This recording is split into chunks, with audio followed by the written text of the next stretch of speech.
My name is Samantha Osterloff, and I am a person in long-term recovery. And what that means for me is that I haven't had to use a drink or a drug since December 21st of 2011. I was actively using for between 8 and 10 years. My daughter was 3 months old, and I overdosed on my parents' couch. My arresting officer at that time said it was December 20th. And he said, "Merry Christmas. Your current probation officer said you can go to treatment and not jail." And that really is what, for me, started that ripple effect of the change in my life that I would attribute to where I'm at today. Over the last almost 9 years, for me, it has really been about completely rebuilding my life. I just bought my first house in January. I have a bachelor's degree. I graduated with honors. I have a graduate degree. I graduated with honors. I'm part of the National Honor Society. I'm an adjunct professor at London Valley College. I teach at Berks Tech. I do trainings for police and parole. I have my daughter has, as far as she remembers, she's never seen me under the influence of drugs and alcohol. I married my husband, and we kind of built this, beautiful little family. I had a son 4 years ago last week.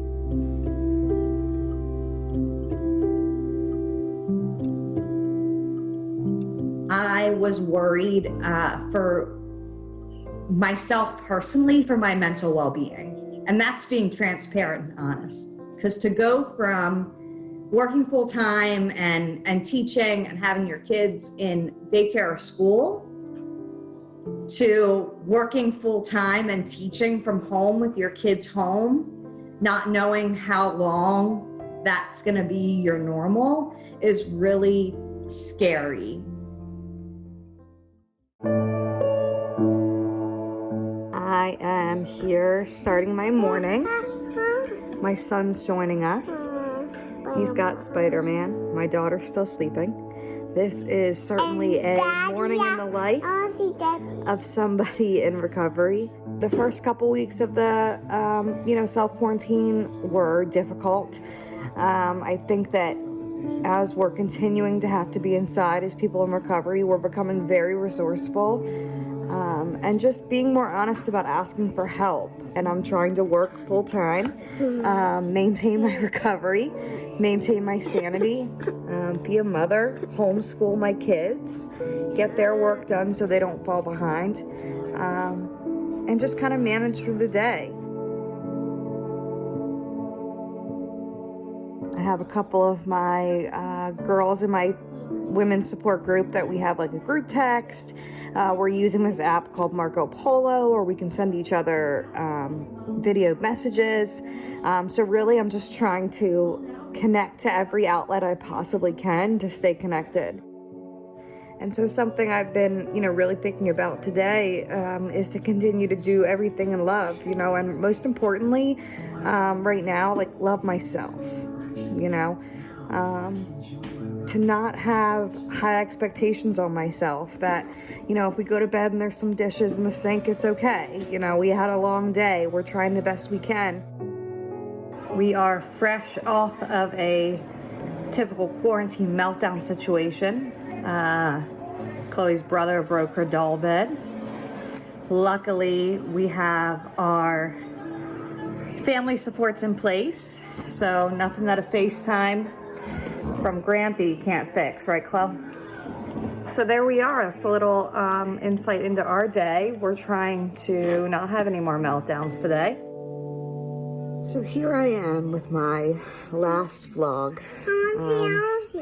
And after we're in bed.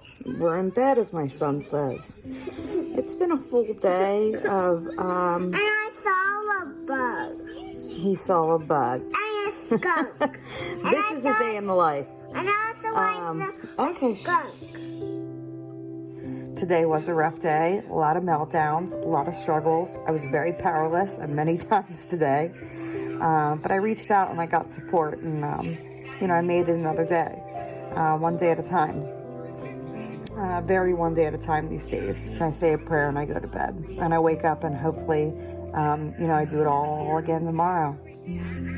I think it's a great idea that we keep doing these so we can look back and maybe we can look back after the pandemic's over and coronavirus is gone and really be able to see our resiliency and our strength, because that's what I'm seeing now, resiliency and strength. It has been about 4 months since I first checked in with the video blog, and looking back on my old videos, I think that the circumstances haven't necessarily changed, right? We're still in a time of a lot of unknown, and so I think I've come to a greater level of acceptance in that real lack of power in knowing, what's going to happen. And we're just going to keep trugging along one day at a time, as we did before. Recovery starts with a call. Call 1-800-662-HELP or visit battlingopioids.org.